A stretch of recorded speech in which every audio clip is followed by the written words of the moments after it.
Okay, so magbibigay lang ako ng dahilan kung bakit nagustuhan ko 'tong Lasika brand na relo.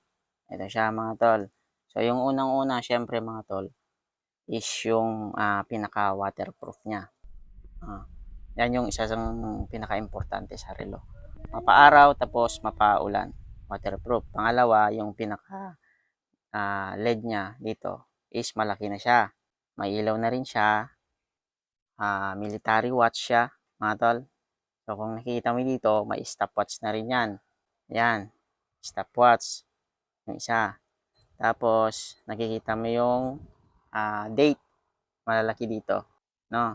Yan yung pinakasulit na relo na Lasika brand. Tapos, yung iba pa mga tol is presyo syempre. So, saan ka makakita ng ganitong relo na yung price niya is wala pang 200, no? So, sa mga guard natin dyan, so sa mga pulis, so pwede siya gamitin. So, pwedeng pang regalo, ayan. So, habang may stock, ayan, check out nyo na. Mura lang to.